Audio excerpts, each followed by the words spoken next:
Bwana Yesu asifiwe. Naamini unaendelea vema. Na sasa ni siku ya 8 ambapo ni kilele kabisa cha masomo yetu ya juma la maombi la uamsho na matengenezo. Kwa kweli leo ndo siku ya mwisho na naamini tangu tumeanza umebarikiwa. Kuna kitu umekipata. Naamini umebarikiwa. Basi kama ndivyo, Mungu atukuzwe. Na kama utakuwa na maoni yoyote, usisite kuniandikia. Kama utakuwa na neno lolote, usisite kuliandika. Kumbuka tuko katika somo linalosema mwanafunzi katika mwendo. Tumeona mwendo wa Paulo kwa muda wote tangu mwanzo hadi sasa. Na kitu kizuri zaidi kuhusiana na Paulo ni kwamba alikamilisha mwendo. Na leo katika hitimisho tunakwenda kuangalia kuhitimisha mwendo kwa Paulo, tukileta katika mlinganiko na safari ya mwanafunzi, kuona pia vile ambavyo anaweza akahitimisha mwendo licha ya changamoto na taabu zilizopo njiani. Nikukaribishe tuwe pamoja tena katika siku hii. Mungu akubariki sana rafiki. Na somo letu la leo ni la pili, ni la 8. Lina kichwa kinachosema mwanafunzi na hatima. Mwanafunzi na hatima. Baada ya Paulo kuvipiga vita, hatimaye anafika wakati ambapo anasema amekamilisha mwendo. Kumbuka hapo hajafa. Kumbe tunapaswa kukamilisha mwendo tukiwa tumekufa. Tukiwa tuko hai. Inapaswa kukamilisha mwendo tukiwa tuko hai. Na kwa kweli hawakamilishi mwendo wakiwa wamekufa, ila kabla ya kufa wanakuwa wamekamilisha mwendo. Hivyo Yesu anaweza akaja au kifo kinaweza kutukuta. Lakini kabla ya hayo inabidi mwendo wetu tuwe tumeukamilisha na twende kuishi pamoja naye siku ile anapowafufua wafu na kwenda pamoja nao. Fungu ni Timotheo wa pili 4 mstari wa 7 na 8. Nimevipiga vita vilivyo vizuri, mwendo nimeumaliza, imani nimeilinda, na baada ya hayo nimewekewa taji ya haki, ambayo Bwana mhukumu mwenye haki atanipa siku ile, wala si mimi tu, bali na watu wote pia waliopenda kufunuliwa kwake. Nimekamilisha ni neno bora katika mwendo. Hakuna furaha kama kukamilisha. Katika mahafali ya wanafunzi wa kidato cha 6 nilijifunza kitu cha pekee sana hivi karibuni. Ni furaha ya wazazi kufurahi pamoja na wanafunzi wao na watoto wao. Hawasiti kutoa gharama yoyote kwa ajili ya tukio hili la wanafunzi wao kuhitimu. Kwa kweli kukamilisha kunaleta furaha. Kukamilisha kunahitajika maishani. Wanafunzi, muda unatosha kwa kusudi la maisha. Unafungwa na muda. Hapo shuleni hautakuwepo siku zote. Itafika wakati utahitajika kuondoka. Lakini je, utakuwa umekamilisha kile ambacho Mungu alikuleta hapa kukikamilisha? Au utakuwa hujakikamilisha? Lakini kabla hujakamilisha, ni lazima ujue kipi cha kukamilisha. Kwa hiyo Jitahidi leo kujua Mungu amekuleta hapo ukamilishe nini. Rafiki ambaye si mwanafunzi, jitahidi kujua kusudi la Mungu mahali hapo ulipo ni lipi. Ni kitu gani Mungu anakikusudia ukikamilishe? Hakika hatupo siku zote na wala hatutadumu kuwepo hapo tulipo siku zote. Nguvu tulizo nazo hazitatusalia siku zote. Kuna muda zitapungua. Kuna muda hatutakuwepo tena. Uwezo tulionao hautadumu kuwa katika kilele siku zote. Kuna muda utafifia. Lakini je, tutakuwa tumekamilisha? Nadhani ndilo swala la msingi zaidi. Muda tuliopewa ni kwa kusudi la maisha. Lijue kusudi, utumie muda wako kulitenda kusudi. Wekeza katika kusudi lako. Rafiki, jitahidi ukamilishe na wewe upokee taji ya uzima. Kumbuka kuna taji, kuna zawadi inayomngojea mshindi. Rafiki, unapokamilisha utaipokea taji ya uzima. Utaipokea taji ya ushindi. Jitahidi ukamilishe. Jitahidi. Hakuna furaha kama kukamilisha. Salimisha maisha yako kwa Mungu. Kumbuka tumeumbwa na Mungu. Ni kwa Mungu pekee tunaweza kupata majibu kwa maswali yanayotesa moyo wa mwanadamu. Mimi ni nani? Ninatoka wapi? Niko wapi? Ninakwenda wapi? Kusudi langu ni lipi mahali hapa nilipo? Ni katika Mungu peke yake tunaweza tukayapata majibu kwa maswali hayo, na zaidi ya kupata majibu hayo, ni katika Mungu tunaweza kuwa na hatima nzuri. Kumbuka pointi ya msingi kabisa, ukiachana na tunakotoka, tuliko, kusudi letu ni kule tunakoelekea. Sasa hatima nzuri kwa maisha yetu inahitaji kumkabidhi Mungu maisha yetu. Tunahitaji kumpatia Mungu uongozi kamili wa maisha yetu. Hatuna hekima inayotosha kabisa kujiongoza, lakini kwa Mungu ipo hekima. Kwa Mungu ziko nguvu za kufanikisha makusudi, malengo na mienendo yote. Hivyo kama tutampa nafasi, itakuwa ni uamuzi wa busara na jambo la heri kabisa tunaloweza kulifanya katika haya maisha. Mpatie Mungu nafasi. Kama unataka hatima njema kwa maisha yako, mpe Mungu nafasi. Baada ya Suleiman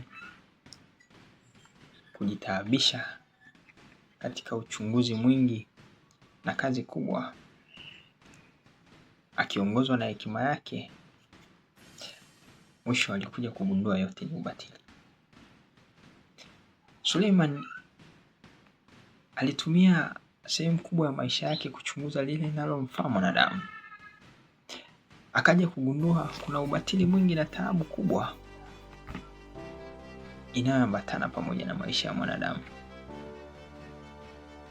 Suleiman katika kuoa wanawake 1000, binti 700 wanaotokea katika falme mbalimbali, masuria 300, lakini pia katika kujitengenezea viunga na bustani za matunda ya kila aina, kujitafutia tunu za kifalme kutoka katika majimbo tofauti tofauti, kujikusanyia vijakazi na watumishi mbalimbali, kujiletea burudani za aina zote, kula chakula cha aina yote alichokitaka na cha kutosha.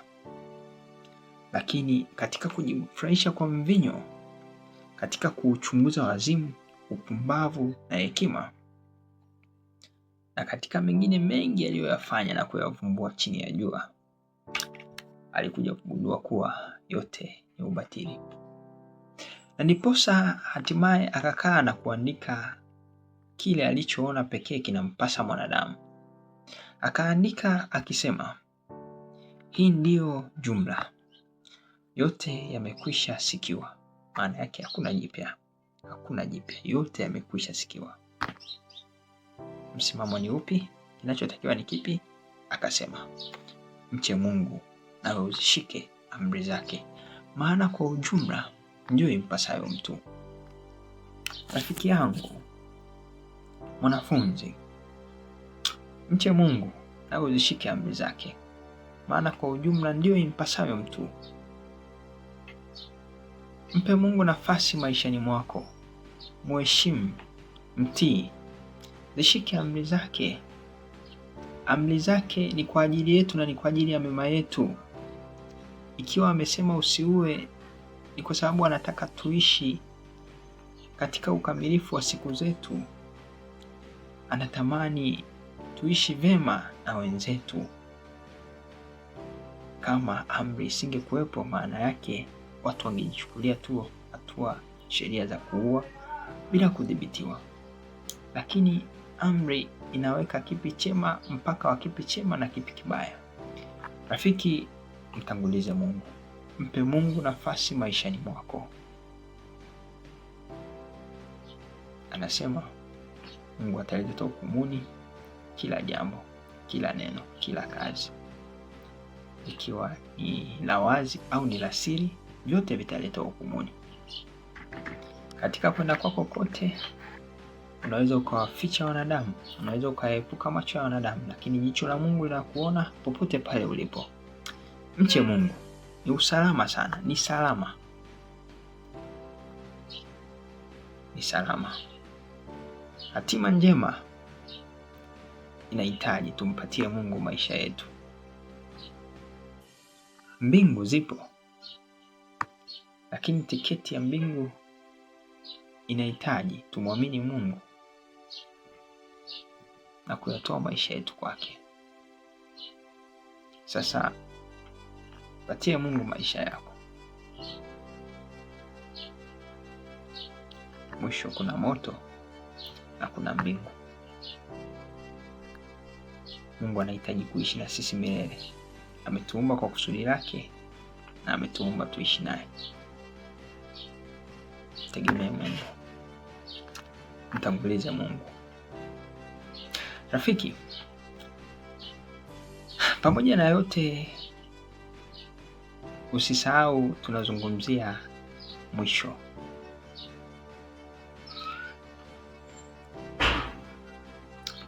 Unaweza ukaanza vizuri, lakini haitakuwa na maana ikiwa utamaliza vibaya.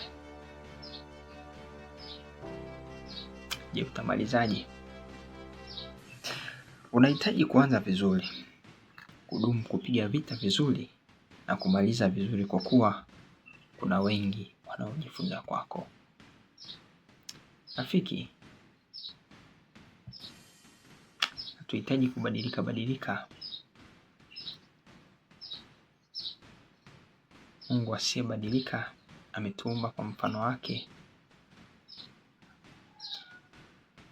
Na kama tunabadilika, si rahisi kwake kutuamini. Inabidi tuwe watu wa kutenda kile tunachonena, wa kumaanisha kile tunachokisema. Hakuna maana wala umuhimu katika kubadilika. Kuna watu wengi wanatutazama, kuna watu wengi wanakutazama. Leo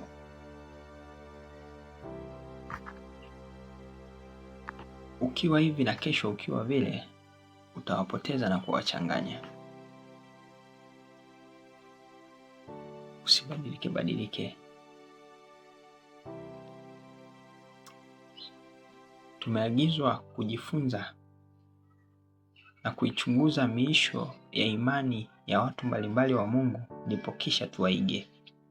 Si kwamba walianzaje au walipigaje vita, ila walimalizaje ndio pointi ya msingi zaidi. Rafiki, tunazungukwa na wingu kubwa la mashahidi ambao wamemaliza vizuri. Je, tutamalizaje katika mwendo wetu leo? Wanafunzi, je, utamalizaje? Nitakupatia kisa.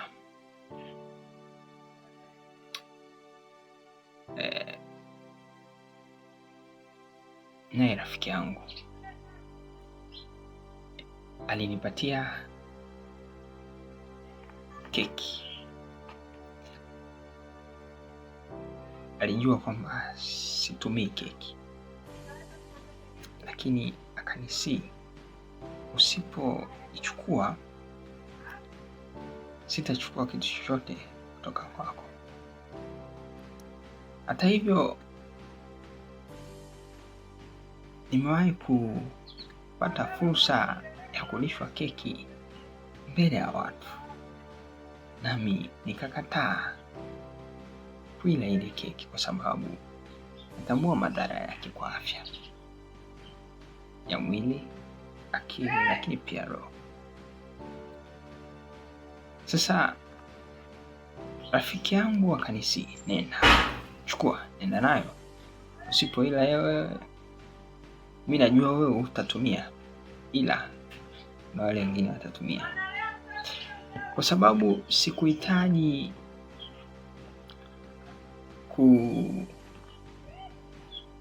kwa sababu aliniambia kwamba usipochukua sitachukua kitu chochote kutoka kwako. Basi niliamua kuichukua, kaondoka nayo. Hata hivyo, nilishindwa kumpatia mtu yoyote kwa sababu kile kinachozuru afya yangu ninawezaje kumpatia mtu mwingine kimdhuru?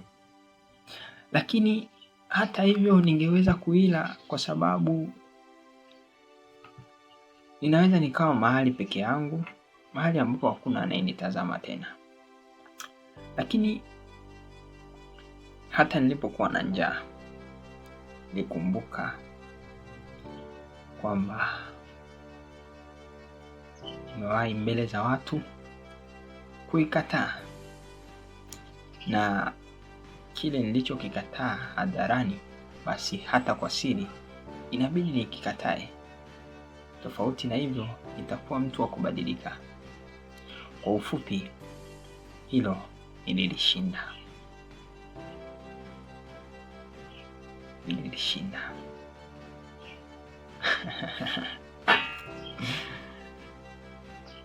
Ninamaanisha nini? Hatuhitaji kuwa watu wa kubadilika. Kuna wengi wanaojifunza kutoka kwetu. Tunahitaji kuwa watu wale wale tunapokuwa peke yetu na hata tunapokuwa mbele za watu kwa utukufu wa Mungu. Rafiki, umeumbwa kwa kusudi fulani. Kamilisha kitu fulani kabla hujafa. Athiri maisha ya watu kabla hujafa. Usiwe mtu unayebadilika. Ilinde imani yako kwa Mungu hata kwenye shinikizo la kutenda dhambi. Simama daima na Mungu, anza na Mungu na kisha maliza na Mungu. Na mwisho usisahau, Paulo anasema nimevipiga vita vilivyo vizuri, mwendo nimeumaliza, imani nimeilinda. Kama kuna kitu ambacho shetani anatafuta sana kukishambulia maishani mwetu, ni imani. Akiondoa imani yetu kwa Mungu, akahamisha imani zetu kwa watu na kuanza kujitegemea sisi, bila shaka anatuangusha muda si mrefu, ama tayari ametuangusha. Idumishe imani yako kwa Mungu. Ishikilie hii imani na wala usiache mtu akunyang'anye. Mungu akusaidie. Hapa ndipo mwisho wa masomo yetu, na Mungu akubariki hadi wakati mwingine Mungu atakapotujalia. Ni katika jina la Yesu, amina. Baba, mbariki mtoto wako, masomo haya yakawe na manufaa kwa maisha yake, yakimwandaa kuwa vile anavyotaka, yakimwamsha kuishi vile unavyotaka. Mbariki mwanafunzi anaingia kwenye mtihani, muongoze, usimwache wala kumpungukia Baba. Kwa namna ya pekee naomba uwe nasi, ni katika jina la Yesu, amina.